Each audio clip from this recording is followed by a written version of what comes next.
have never heard of anything like this. He had some flu-like symptoms. It boggles the mind.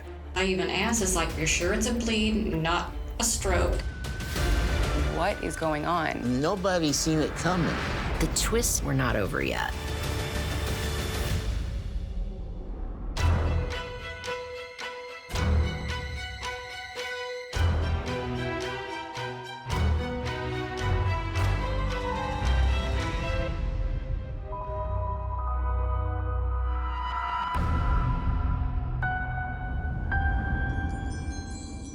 Hello, welcome to Something's Killing Me.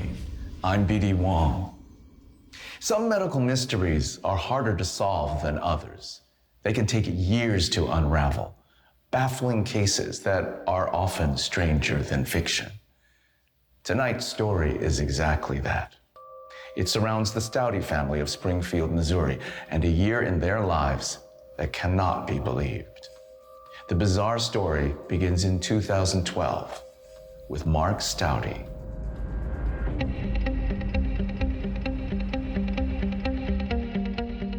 Mark was one of the nicest, kindest people you could ever meet.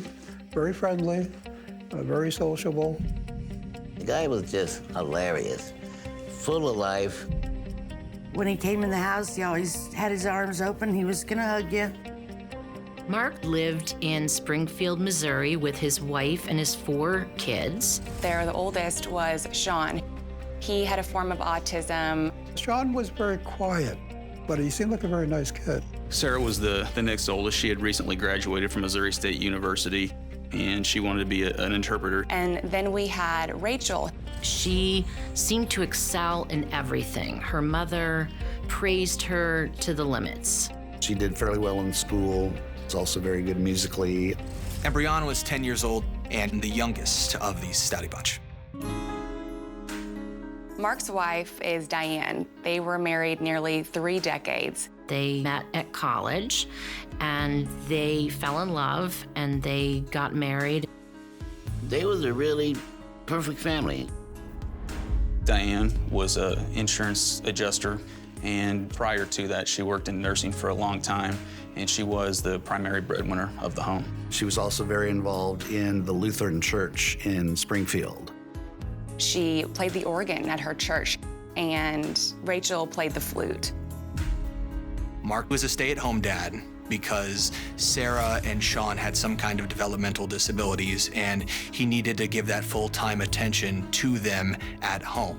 And with Mark staying at home, he was able to pursue his passion in music. Mark and I were in a band called Messin' with Destiny, a local blues band based out of Springfield, Missouri. They played covers of songs like Let Me Love You Baby by Willie Dixon. Let me love you, baby, till you get the drive me crazy. He was our lead singer. He also played guitar. He was always really happy performing. He lived for it. Then one day in April 2012, Mark gets sick. It was Good Friday, and Mark was at a rehearsal with his bandmates, and he seemed really off. He was unfocused. He was stumbling around a bit. And he was being a little bit of a nuisance to everybody, which I found unusual for Mark. He seemed almost drunk, but people hadn't seen him drinking like that, ever. We never saw Mark with any alcohol, just as a Gatorade they always had with them. He just was acting very strange, which really alarmed the bandmates, but, you know, they said, okay, maybe he'll sleep it off and he'll be fine the next day.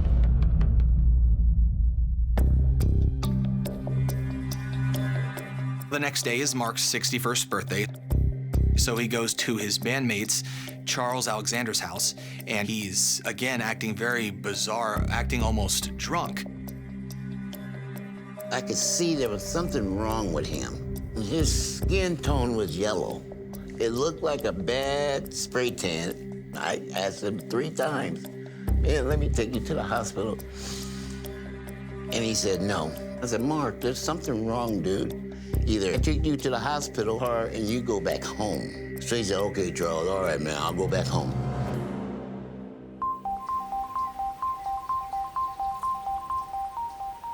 Diane says she checks on him several times throughout the weekend to make sure he's doing okay, but according to her, he's not. He had been experiencing some flu-like symptoms. He's sleeping much more than a normal person would, hardly eating anything, and he's feeling very weak. And whenever she would ask him questions, he wouldn't respond. And then she said on that Easter Sunday, Mark ended up having a few seizures. Mark does not have a history of seizures at all. So for him to have a seizure is alarming. Diane goes to check on him, and she finds him unresponsive. She calls 911.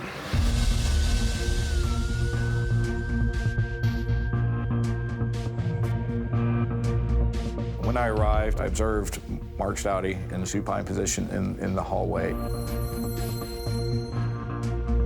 The paramedics were unable to successfully revive him, and they pronounced him dead. Officers noticed one thing about Mark. He had an odd ring of blood around his lips. That caught their attention. I later asked the medical examiner about that, and he said it was consistent with the EMTs or paramedics intubating the patient while trying to save his life. It just seemed kind of odd. After Mark died, Diane posted this on Facebook. For all my friends on Facebook, this past Sunday evening, Mark, my husband of 27 years, reached his eternal home. John 14, let not your hearts be troubled. Believe in God, believe also in me. They just said it's a heart attack for sure. I really was not surprised. I knew that he was not in fabulous health, a little heavy, may have smoked. He had liver problems, he was diabetic, he wouldn't quit smoking. 2 weeks later, Diane held a memorial service for Mark, and the person who oversaw the memorial was Pastor Jeff Sippy. Pastor Sippy really had a close relationship with the Staudte family, so it made sense for him to officiate the service. For the people who attended the memorial service, they said that Diane seemed very stoic. People felt awful for Diane. She had just lost her husband. Now she had to raise the kids on her own. It was devastating. Shortly after he died, family had him cremated. And his ashes were then spread over his favorite lake. Mark's unexpected death wasn't the end of the trauma for the Staudte family. It was just the beginning.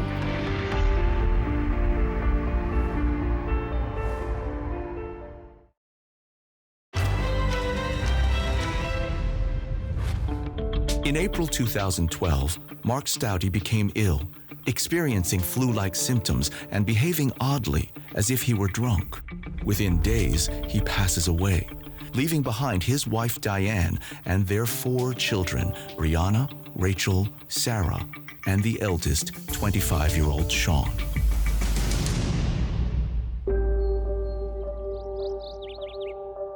One possible bright spot in all of this is that after Mark died, Diane received a life insurance payout of $20,000. The family moved from a small, cramped house for a family of 5 to a bigger house in a nicer neighborhood. If there was anything good to come of Mark's death, it was that. I would imagine after finding her husband dead, moving out of that house probably became a priority.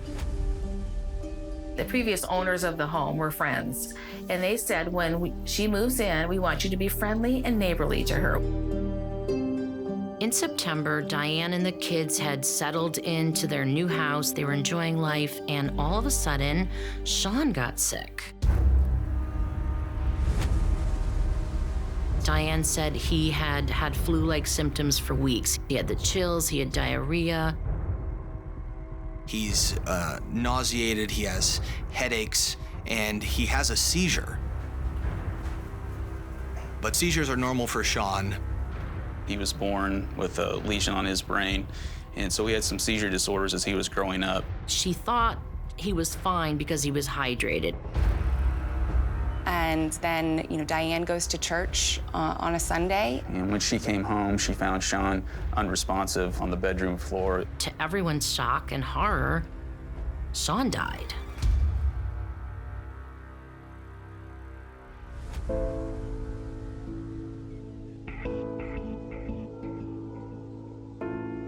I decided to go across the street and I said, we were really concerned. Are you okay? And then she said, yes, we're okay. He has been really sick and taking medication, but he also deals with a form of autism. So she said, I think that the medicines just, caused him to be sicker than we knew, and he passed away. I felt like I could just cry. I asked her, I said, do you want to come over to my house and stay with me for a while? And she said, no, I'll be okay. Our pastor's coming in a little while. The medical examiner's office decided to do an autopsy on Sean due to his age. They said they found that he had a congenital kidney defect, but they found quite a bit of brain damage. And they're saying that's what caused the seizures, and apparently he stopped breathing during one of his seizures. The official cause of death in Sean's case was that he had died of a seizure based upon prior medical issues. Death by seizure is uncommon in adults, but for some people living with epilepsy in particular, it can occur. Although the cause is unknown, it can happen when the seizure causes a pause in breathing that lasts too long or an unusual heart rhythm. At this point, everyone's like, this family has gone through so much. Within 4 months, losing 2 family members, the Staudte friends and family were just heartbroken. We don't know why this is happening. What is going on in this family? There was a lot of similarities with Sean's death and with Mark's death. Both suffered from seizures. They'd both been experiencing some flu-like symptoms. And there was one other similarity to the 2 deaths. Just like Mark, Sean had a ring of blood around his mouth when he was found dead. Had a connection been made between the 2, everything would have changed.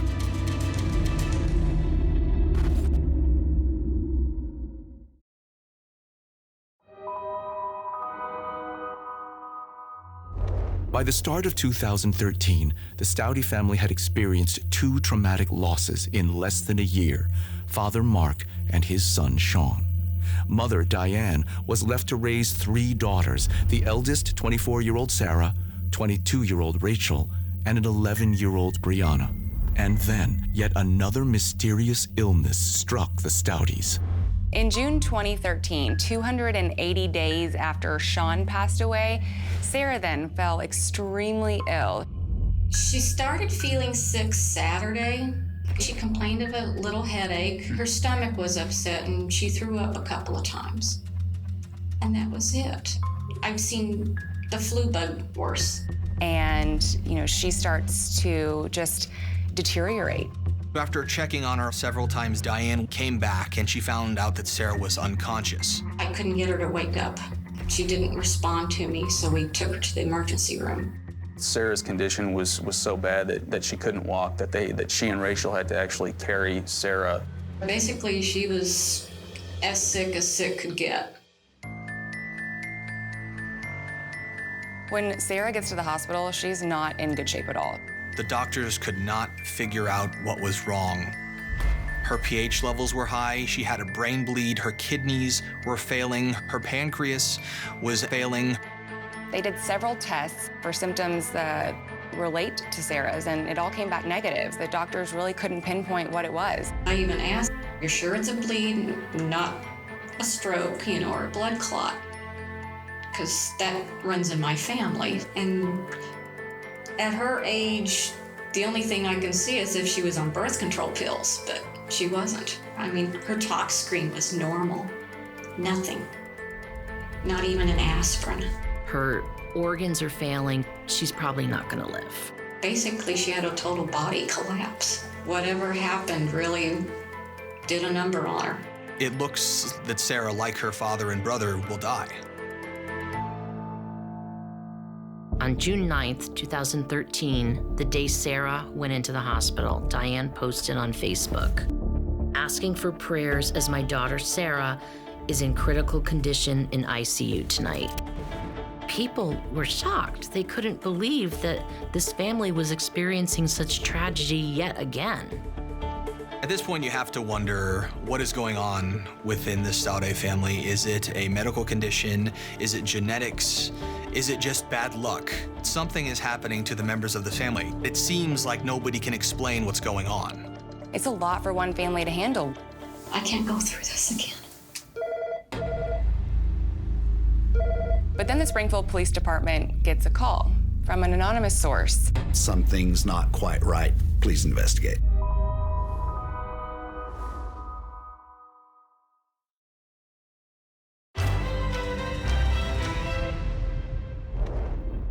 Welcome back to Something's Killing Me. The Staudte family had experienced two sudden deaths, Father Mark and son Sean. And now daughter Sarah was in the hospital in critical condition, leaving Diane Staudte and her other daughters on the cusp of losing yet another member of the family. Then, in June 2013, the Springfield police get a phone call.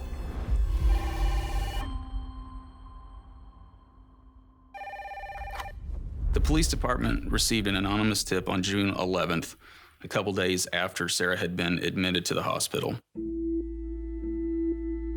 That anonymous tip claimed that the deaths of Sean and Mark and this critical condition of Sarah might somehow all be connected. It was pretty vague that they needed to look closer into what was going on with the Staudte family. The Springfield Police Department assigns Detective Neil McAmis to this case, and he doesn't think much of it. It started out as a simple, hey, take a look at this report. Probably nothing, but just check it out. Of course, several scenarios that I thought about.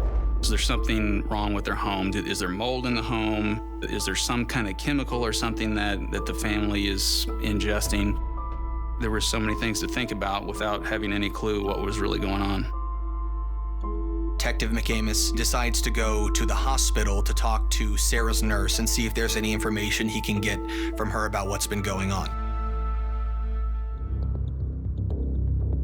I ended up going to the hospital and speaking with a nurse that was in charge of Sarah.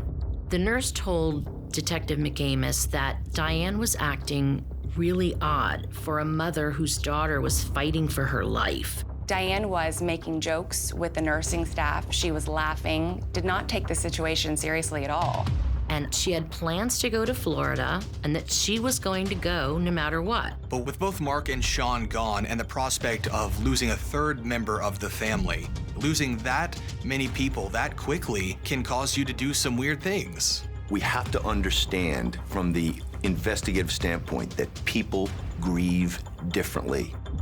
It was obviously something that had to be looked into further. We have to figure out what's going on. So he asked Diane to come down and talk. Miss Staudte, I appreciate you being willing to come down and speak with us. We're very helpful on your part. I'm trying to be. Detective McAmis, starts the conversation, talking about Sarah. No idea what it was? We had no clue. Still don't really have a clue. My first thing is, did she get into something? Did she try to overdose or something? And then when I got home from the ER, I checked her medicine and she had plenty of pills left. Anything else maybe besides pills or that she could do? Well, if she got into like cleaners and stuff like that. Did she mention anything about, wanting to harm herself or nothing at all? No. Okay. I know she had been not sleeping as good as she's been in the past, but other than that. Detective McAmis asks if, anyone would harm Sarah, thinking maybe there's some enemy out there. Do you know of anybody else that would want to harm her? She doesn't really have any friends. No. I can't even think of anybody. When the detective started out, he did not know where the interview was going to lead. Obviously, I just didn't want to talk about Sarah's condition. I wanted to speak about Mark and Sean both, and she hadn't mentioned anything about Mark, so I just casually asked her if she was married. Are you married? I'm widowed. When did your My husband died last year of a heart attack. Oh, really? How old was he? 61. Oh, so he was young. Wow. He had a lot of medical issues. Did he? So. Do you have a son as well? No, not anymore. No, he died. He died. He had a seizure disorder. I've never heard of anybody dying from a seizure before. Is that pretty common? It can happen. Detective McAmis is starting to notice a pattern here. Something is up. So your husband was a heart attack, and then Sean's was from seizure disorders. Okay. I honestly had no idea how the people had died, if there was foul play. There's a million things running through my head. Did they do any kind of autopsy on Mark? No, they didn't. No. Where's he buried? He was cremated. Oh, he was cremated, okay. Yeah. Was Sean cremated, or he was cremated as well? Okay. Why fork out a ton of money for a casket, a spot in the ground?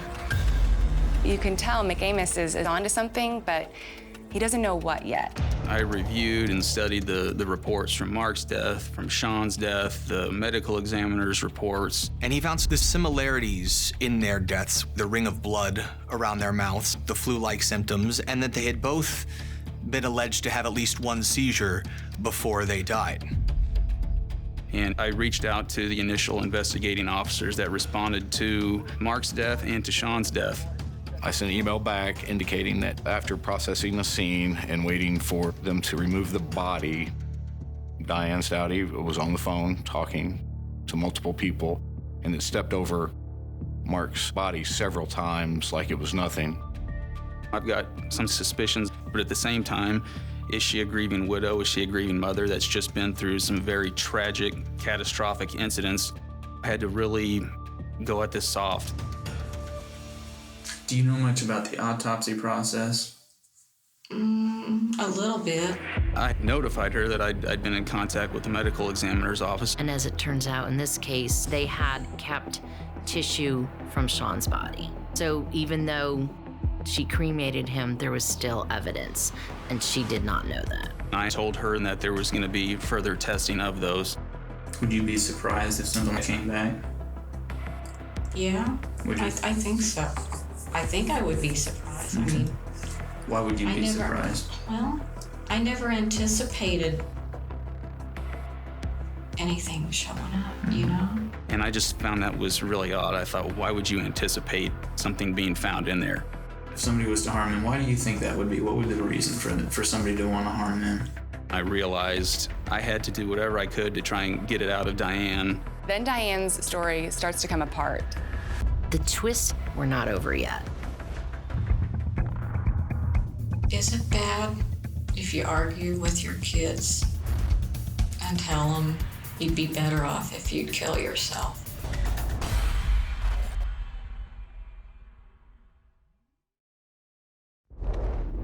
Father and son, Mark and Sean Staudte, both passed away in 2012. Their deaths were ruled to be from natural causes. But when Mark's daughter, Sarah, took ill in 2013 with similar symptoms, it raised serious questions. Was this genetic? Could it be something in their water? Detective Neil McAmis had turned to the family's mother, Diane, looking for answers.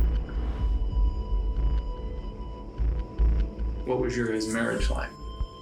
I know that I'm going to have to start asking her some more direct and pointed questions about what's going on. So we were still married, but it was not what you call a good marriage. Any infidelities on either side? He was running around and he would drink and smoke pot. She basically revealed that she wasn't happy with her home life. She says that he would lash out verbally, he would drink a lot. Now, we don't know that any of that's true, but that's what Diane told Detective McAmis. I've had friends who told me I should kick him out, but I couldn't find myself kicking him out. Why not? I was afraid he'd kill himself. Why is that, though? Why would he kill himself? Oh, he was bipolar, too. When I started out the interview, I was at a distance away from her. As time went on and my suspicions continued to grow, I just moved closer to Diane, tried to put a little bit more pressure on her. You think maybe there was a reason that they were harmed? Maybe, I guess, I don't know. Right. McAmis was literally closing in on her, and he just kept inching closer and closer to Diane. I didn't do anything. I didn't hurt my kids. And that's what I feel like you're insinuating I did. Well, Diane, you're in here for a reason. You know that. I'm here to try and get your story. You know, he got her right where he wanted her. Is it bad if you argue with your kids and tell them, and I probably shouldn't have, it's like sometimes you'd be better off if you'd kill yourself. Diane begins to make several admissions to Detective McAmis, the first being that she said Sarah was taking antifreeze to kill herself. I think she went out in the garage. And there's antifreeze out there. Because she was commenting, it's like, well, that kills cats. And it's like, yeah, it also kills people. The moment that she utters the term antifreeze, it had to be a stunning moment for him because that had not been in any of the reports, wasn't in a toxicology report. So this obviously was a big moment. At this point, I'm thinking, okay, antifreeze is what we're looking at. And then Diane continues admissions by saying she knew that both Sarah and Sean were drinking antifreeze. To put it really short and sweet, I knew they were drinking antifreeze. How'd you know they were drinking antifreeze, Diane? They told me. The detective determined it's all or broke now and seized the moment. Diane, you knew that they were drinking antifreeze. You knew that. They didn't. We both know that. You knew, Diane, that they were drinking antifreeze because you were giving it to them. And I didn't know what else to do. I really didn't. It was at that point when everything unraveled. Diane said what she did with Mark is she put a couple teaspoons of antifreeze into his Gatorade, which he was drinking throughout the weekend. How long had you been giving them the antifreeze before Sean passed and before Sarah got to the point that she was? Maybe a couple of days. And what were you putting it in? Coca-Cola. How much would you put in? Just a little bit. Where would you buy the antifreeze? You can get it online. Okay. And why did you decide to buy from them off the internet? It was easy. Okay. I was desperate. It's shocking that Diane could be involved in anything so evil. So when detectives searched the Staudte home, they hit pay dirt when they went into the garage. There, sitting on a table, was a bottle of antifreeze and a 6-pack of Coca-Cola. It was all right there. The antifreeze is a compound that we put into gasoline to keep it from freezing. The active ingredient in antifreeze is called ethylene glycol. It's a very peculiar, incredibly poisonous, deceptive form of alcohol. After you ingest antifreeze, there's going to be a period where you feel just fine. Then you're going to have normal flu-like symptoms. You're going to be nauseated, and you might get a headache. Mark's band members described him as being intoxicated. Antifreeze often gives an appearance of somebody that's been intoxicated. People will slur their words, staggered walking. When you swallow it, it will metabolize to form a lethal crystal. And these crystals are depositing one by one into your kidneys. People also talked about the fact that his skin had yellowed. That's very classic with kidney damage. Eventually, you start having major organ failure. That is going to kill you. When discussing Mark, I asked Diane, why did you do this? Because by then I hated his guts. Hated his guts. How did stuff get started with Sean? Sean would be interfering with whatever I would do. He was more than a bother. More than a bother, okay. Yeah. Would a pest, would that be a good word for it? No, it was more than that. Even more than that.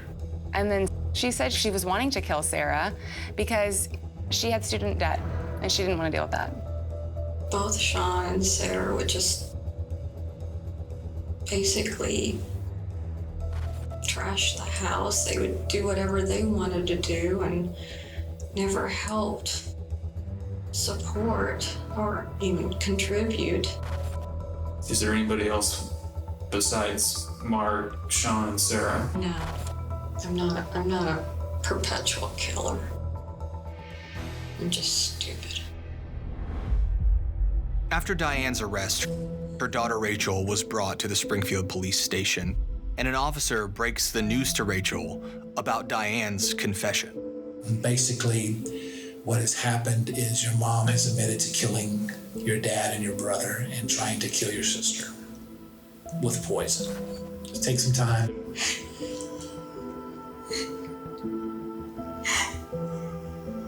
God.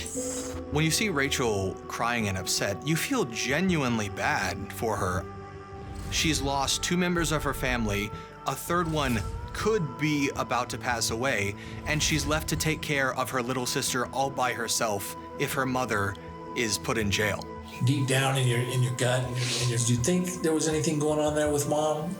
I mean, I know she was frustrated, but right. Yeah. I knew there was still a lot of work to be done, but never could I have ever imagined the turns and the twists that were getting ready to come up. Could you?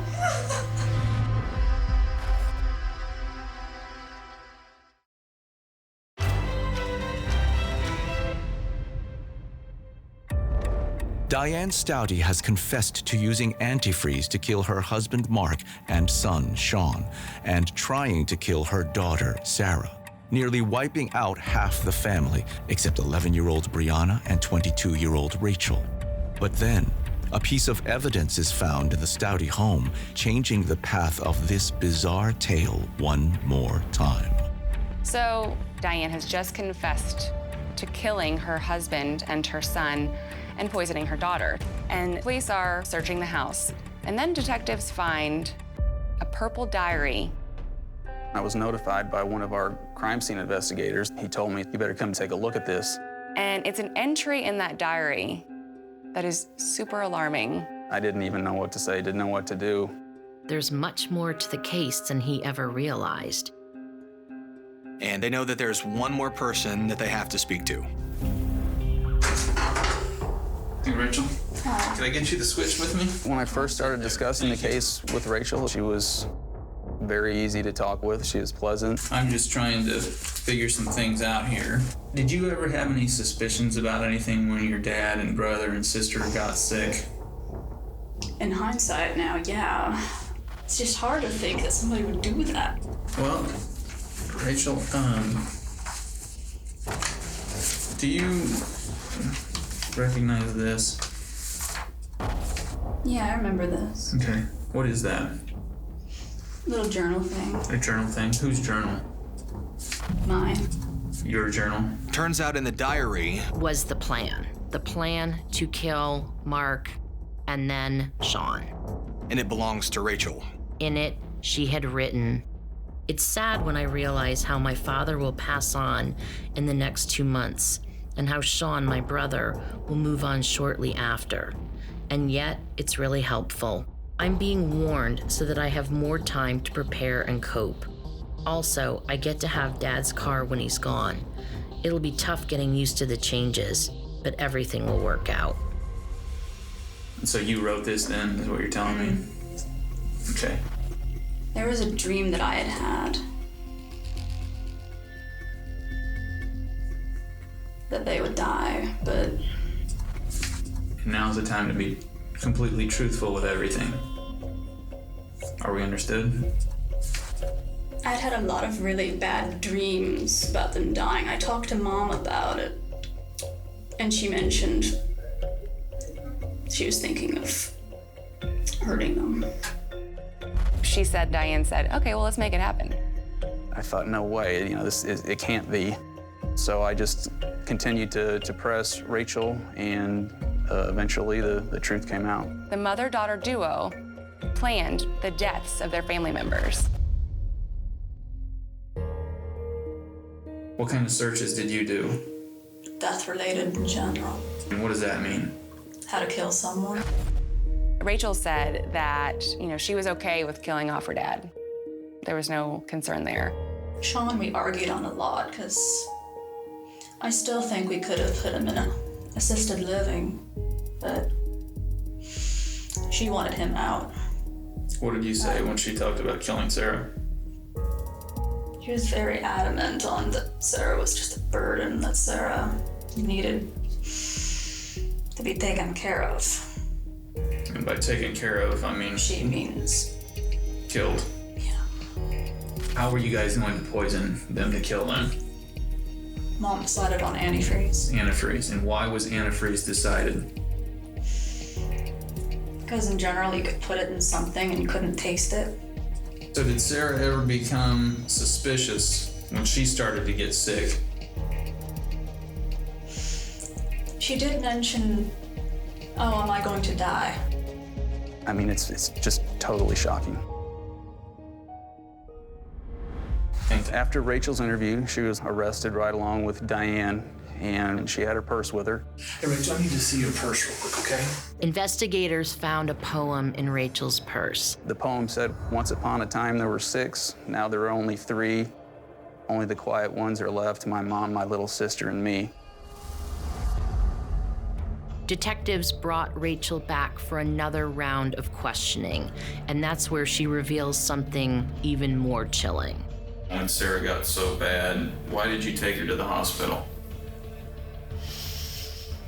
I didn't want another one to die in the house. And why is that? Because houses are nasty after somebody's died in it. I get a lot of nightmares. Like after Sean died, I moved into his room and it was awful, awful, awful in there. And there was still another twist. Rachel then told McAmis that Brianna was next. When were you guys gonna kill Brianna? Sometime after Sarah.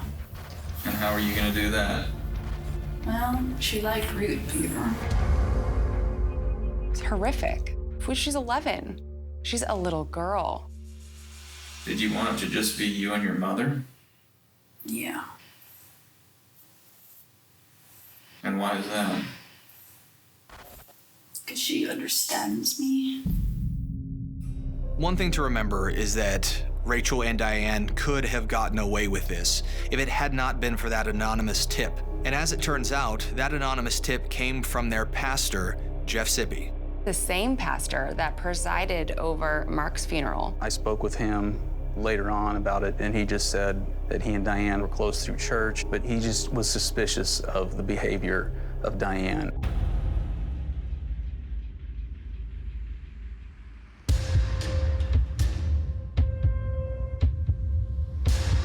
Rachel decided to turn witness against her mother in exchange for a plea deal for 42 years in prison with the chance of parole. Diane got life in prison without possibility of parole. Sarah survived somehow, miraculously, and even though her mother and sister had tried to poison her, she went to court and told them that she forgave them. And I do forgive her for what she did. Rachel apologized to her sister, saying that she was so sorry for what had happened. I'm sorry that I couldn't find the courage to stand up for what was right, to go for help, to protect you, our siblings. I was scared, but being scared was no excuse. When Sarah said to Diane that she had forgiven her of all the things that she had done, Diane did not look at her at all. She looked straight forward and didn't even make eye contact with her. The amount of evil that these two women have is sickening, and that exists in this world is frightening. For Sean, poor guy didn't even have an obituary, didn't even have a funeral, nothing. Just quickly cremated and forgotten. There was just no need. I lost a good friend, a confidant. I don't want Mark to be remembered as the guy whose wife poisoned him to death with antifreeze. I want him remembered as a really good musician. He was very talented. He was very good on the guitar. It was a joy to listen to. Both Diane and Rachel Staudte declined to be interviewed for this story. They are serving their sentences in separate prisons in Missouri. The youngest daughter, 11-year-old Brianna, was unharmed, and after her mother and sister's arrest, she was placed safely in foster care. Although she survived, Sarah Staudte suffered brain damage as a result of the antifreeze poisoning. She has a guardian and resides in an assisted living facility. As for her decision to forgive her mom and sister, she says, as a Christian, it was the right thing to do. Thanks for watching. I'm BD Wong. Good night.